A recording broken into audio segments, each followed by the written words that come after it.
Mommy makes me sick. Shit, I'm not really sure what to do right now, and I shouldn't be saying shit, I know.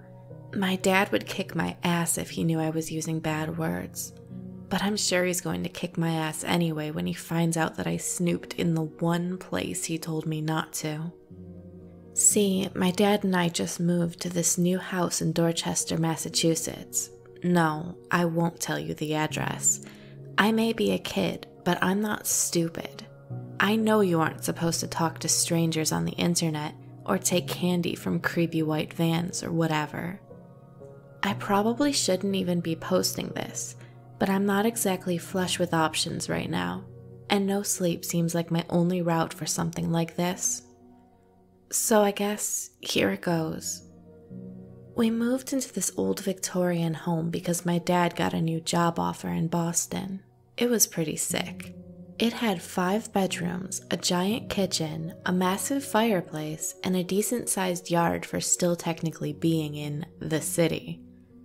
The realtor didn't know much about the place, only that it's been unoccupied for a few years and was just recently renovated.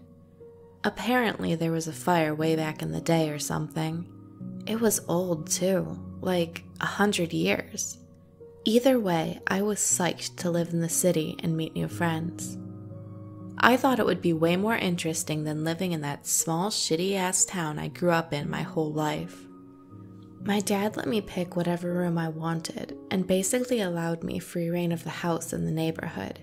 He had only one stipulation: I shouldn't go anywhere near the attic. So obviously, that's the first thing I did. Apparently the people who renovated the house had just boarded up the attic since it was basically useless. It was dusty, full of old moldy shit, and in my dad's words, just plain dangerous.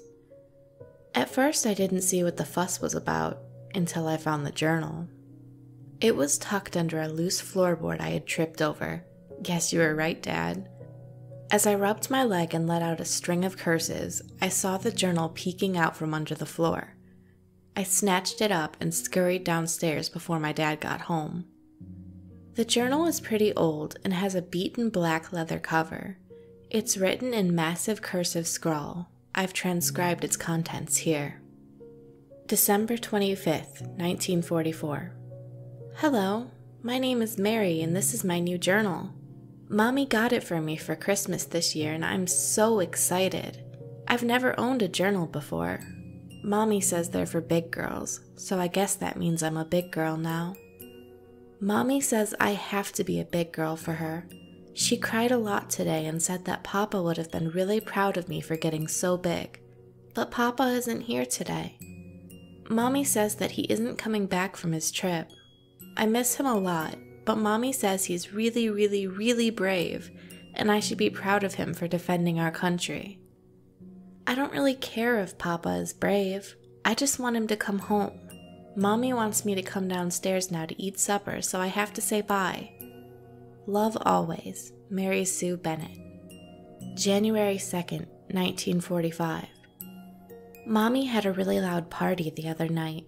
There was lots of dancing and music that made my eardrums hurt. Mommy said I had to stay in my room, and I couldn't come to the party because it was for grown-ups. I'm mad because she told me I'm a big girl, and big girls should be able to go to parties. I wanted to show Mommy how I could be grown up, so I went to the party anyway. I got all dressed up and everything. I wore my prettiest dress and put my hair in ribbons. I snuck down the stairs and almost made it to the dance floor before Jenny caught me. Jenny is our cook, and she's real nice, but she didn't like me sneaking around. She told Mommy, and Mommy got really, really mad. Mommy dragged me up the stairs by my hair and made me sit in the hallway on my knees. She told me to stay there all night long, and if I moved, I'd be punished. I tried really, really hard to stay on my knees, but I got so tired. I must have fallen asleep because I was woken up by Mommy and her friend.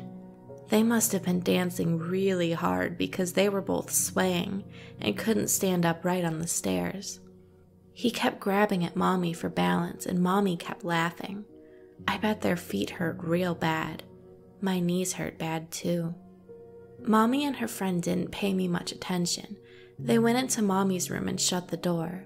The music played loud all night. Love always, Mary Sue Bennett. January 26th, 1945. It's been real cold, and Mommy's been crying more. I think she misses Papa. It's his birthday today. Usually for his birthday, she and Jenny make a big cake, and we all sit around the table and eat it until our bellies are sore. But Mommy didn't make a cake this year. When I asked Jenny why, she said that Papa doesn't need a cake anymore because he's in heaven. I hope heaven has cake. I decided to make a cake anyway for Papa just in case. I wasn't sure what was in a cake, so I just added all of the things we had in the kitchen. I was real proud of what I made, even though it didn't look as good as what Jenny and Mommy usually make. But I showed it to Mommy anyway. Mommy wasn't too happy with my cake. She wasn't happy with the mess I made either. She slapped me really hard and said that Papa would be ashamed of me. That hurt my feelings real bad. I love Papa, and I wouldn't want to make him mad. Love always, Mary Sue Bennett. January 28th, 1945. Mommy says I'm sick. She won't let me leave my bed. I feel fine, but Mommy says that's what all sick people say. Mommy must think I'm a liar. I don't want to be a liar. Love always, Mary Sue Bennett. February 1st, 1945.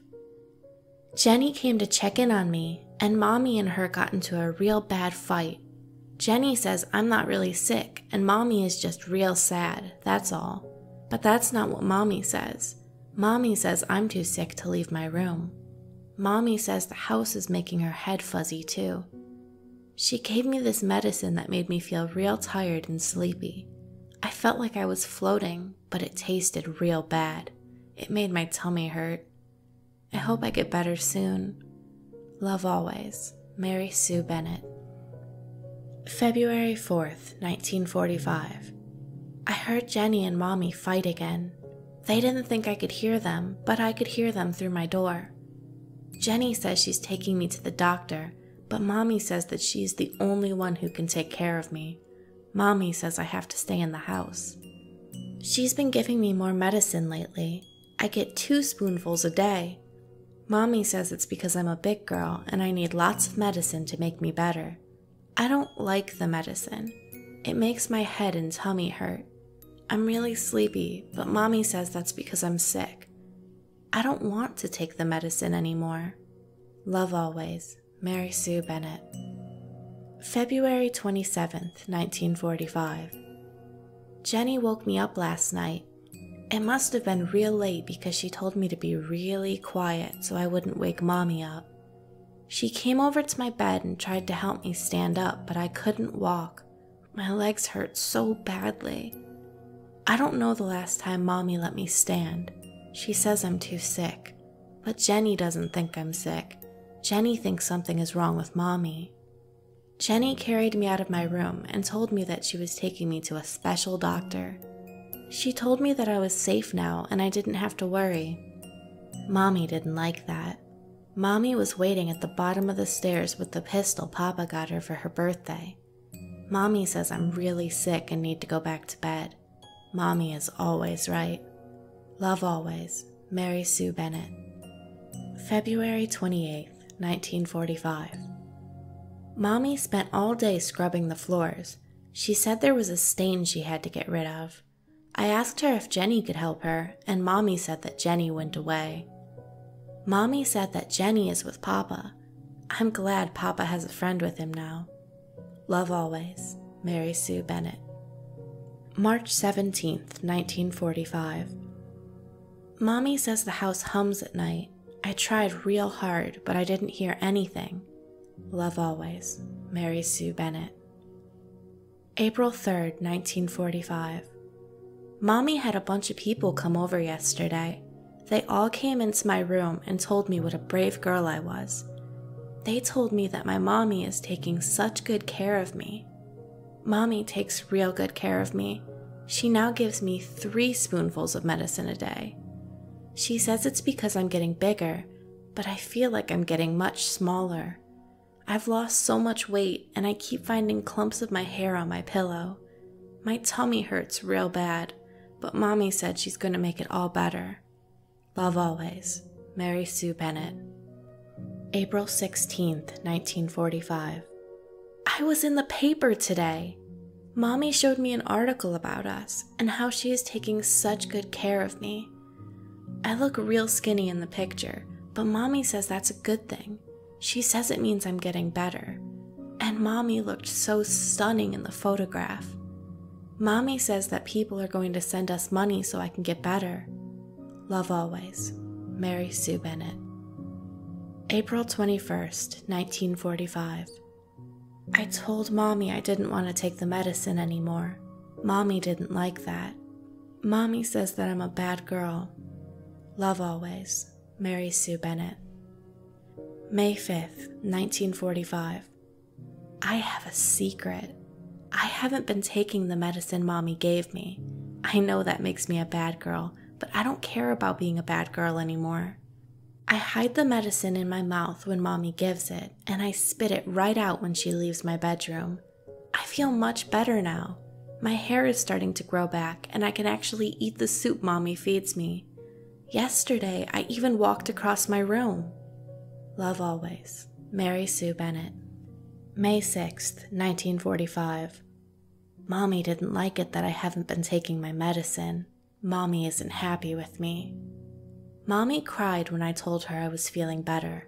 She slapped me across the face and told me how ashamed Papa would be of me. She told me I was a bad daughter. She told me I'm going to be sorry for what I've done. But I'm not sorry for what I've done. I'm not sick anymore. I don't like being sick. Love always, Mary Sue Bennett. May 10th, 1945. Mommy says I'm dying. She boarded up the windows in my room and locks the door every night. She says I'm contagious and I'll make her sick if I leave. I don't want to make her sick. I don't want to die either. She makes me take 4 spoonfuls of medicine each day. She waits for me to swallow it before she leaves the room, locking the door behind her. I don't feel so good anymore. Love always, Mary Sue Bennett. May 29th, 1945. Mommy makes me sick. I hear the humming now. Love always, Mary Sue Bennett. That's the last entry in the journal. When I googled Mary Sue Bennett, I found the obituary for a 5-year-old girl. They say that she suffered from a long illness and died peacefully in her sleep on June 5th, 1945. The obituary mentioned that the girl was cared for by her dutiful mother, Shirley Bennett. The obituary later went on to say how tragic of a story it was, but how Shirley was so brave and such a loving mother. When I googled Shirley Bennett, I found a wedding announcement from 1947. Shirley remarried a baker and had twins, John and Elizabeth. The happy family lived together in this house for years, until Elizabeth and John were both killed in a fire on their 12th birthday. The source of the fire was never discovered, but I'm pretty sure I know who caused the fire, and I'm pretty sure that Mary didn't die of a prolonged illness. But I have to go now. Daddy wants me to come downstairs now to eat supper, so I have to say bye. Love always, Stephen O'Connor.